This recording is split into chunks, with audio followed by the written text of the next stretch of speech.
কিছু মানুষ না সবসময় নিন্দা করতেই থাকে। যেমন আজকে যা বৃষ্টি হয়েছে, কলকাতায় জল জমেছে, সঙ্গে সঙ্গে বলছে বিজেপি সরকার এসে কি উন্নতি হলো।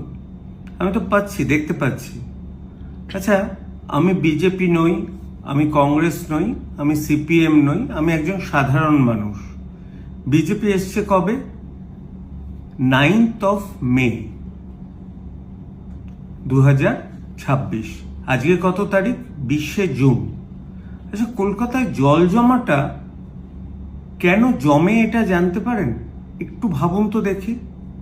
আমার মনে হয় যে এটা জমে কিন্তু মোস্টলি প্লাস্টিকের মিসইউজের জন্য। এই প্লাস্টিকের মিসইউজ, প্লাস্টিক সমস্ত ড্রেনেজের জায়গাগুলো বন্ধ করে দেয়। পাম্পিং স্টেশন চালিয়ে এটার কিন্তু সমস্যার সমাধান পার্মানেন্টলি হবে না। টেম্পোরারি জল বার করে দিলেন, যেখানে আপনি পাম্পিং স্টেশন থেকে জলটা বার করে দেবেন সেই জায়গাটায় জল জমবে। সুতরাং ড্রেনেজ ভালো করতে গেলে একটা কাজ করা যাক, একটা লং টার্ম, একটা দীর্ঘমেয়াদী পরিকল্পনা থাক যে all plastic should be band. যেমন সিকিমে বেড়াতে গেছেন তো আপনারা, সিকিমে প্লাস্টিক ব্যাগ আপনারা ইউজ করেন না, সেখানে তাহলে কি ইউজ করেন? সেটা কলকাতায় ইউজ করা যাক।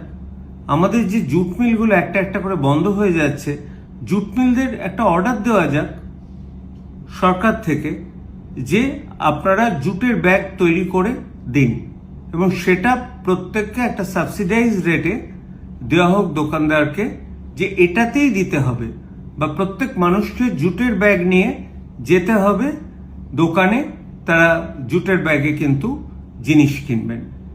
একটু কড়া অ্যাডমিনিস্ট্রেশন না হলে কিন্তু জল জমার সমস্যাটা কিছুতেই আপনারা সমাধান করতে পারবেন না।